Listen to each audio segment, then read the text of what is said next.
Sonam Raghuvanshi case ने एक नया मोड़ ले लिया है। राज कुशवाहा की मां ने भी राजा रघुवंशी के परिवार से माफी मांगी है।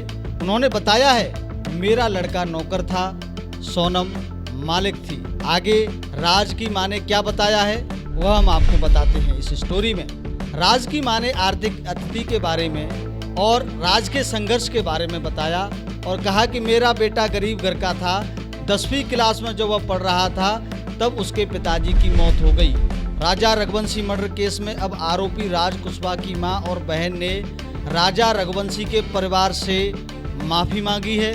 राज कुशवाहा की मां और बहन ने बताया है कि राज सोनम की शादी में इसलिए नहीं गया क्योंकि 11 मई को उसके पिताजी की बरसी थी।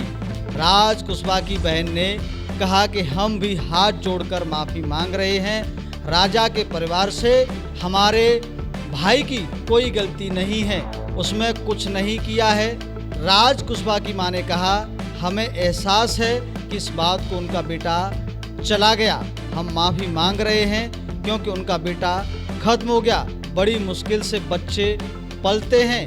मैं माफ़ी इसलिए मांग रही हूँ। यह सब बात राज कुशवाहा की मां ने राजा रघुवंशी की मां से और परिवार से माफ़ी मांगते हुए कहा है। आगे क्या कहा है वो भी मैं आपको बताता हूँ। सोनम और राज के बीच भाई बहन जैसा रिश्ता था। राज की मां ने आर्थिक स्थिति के बारे में और राज के संघर्ष के बारे में बताया और कहा कि मेरा बेटा गरीब घर का था। 10वीं क्लास में जब वह पढ़ रहा था उसके पिताजी की मौत हो गई। 3 बच्चियां हैं। हम 8 महीने गांव में रहे। मेरा बच्चा कपड़ा मार्केट में काम करता था। दिन में 10 बजे काम कर घर जाता था और रात में लौटता था।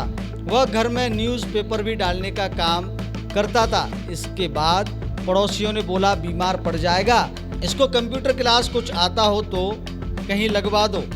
इसके बाद गोविंद भैया के यहाँ लगा दिया गया। वह उसको छोटा भाई जैसा मानते थे। सोनम उसको छोटे भाई जैसा मानती थी। यह खुलासा राज कुशवाहा की मां ने किया है। सोनम और राज के बीच भाई बहन जैसा रिश्ता था। वह सोनम को दीदी बोलता। वह लोग भी बहुत मानते थे। उन्होंने कहा कि मैं यह नहीं कहूँगी किसी ने फ़ायदा उठाया या फंसाया, सब भगवान देखेगा। सोनम राज को और गोविंद को राखी बांधती थी। हमें कभी नहीं लगा कि दोनों के बीच में अफेयर था। ऑफिस में भी कहीं बात कुछ छुपती नहीं। अचानक यह बात में कहां से आ गई। बता दें कि इससे पहले बुधवार को सोनम के भाई ने राजा की मां से मुलाकात की। इस दौरान वह राजा की मां से गले मिलकर फूट फूट कर रोने लग गया। गोविंद ने कहा कि हमारे परिवार को उस रिश्ते के बारे में कोई जानकारी नहीं थी। वहीं जो लोग दोषी हैं उन सभी को फांसी की सजा हो। गोविंद ने कहा कि हम इस परिवार के साथ खड़े हैं। मां से मिलने के बाद सोनम के भाई ने कहा सोनम का किसी के साथ अफेयर नहीं था। जो भी दोषी हैं उसे फांसी हो। उसने कहा राज कुशवाहा सिर्फ हमारा कर्मचारी है और सोनम राज के साथ कर्मचारी के तौर पर बात करती थी। वह राज कुशवाहा को राखी भी बांधती थी।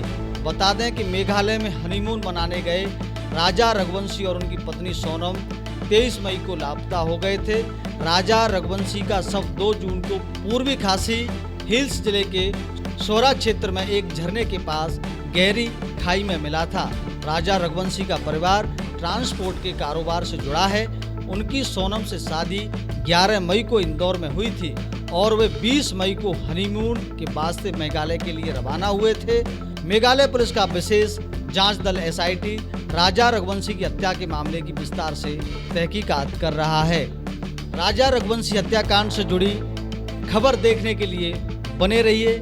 एक एक राज मूर्धन टीवी आपको दिखाएगी किस प्रकार राजा रघुवंशी की हत्या हुई, इसके पीछे के मास्टरमाइंड कितने हैं, आखिर राजा रघुवंशी की हत्या क्यों हुई। पूरी खबर, पूरी जानकारी मूर्धन टीवी आपको दिखाएगा। राजा रघुवंशी हत्याकांड से जुड़ी पूरी अपडेट हम आप तक पहुंचाएंगे। आखिर कौन है इसके पीछे मास्टरमाइंड, देखने के लिए बने रहिए मूर्धन टीवी। इंदौर से ब्यूरो रिपोर्ट। नमस्कार।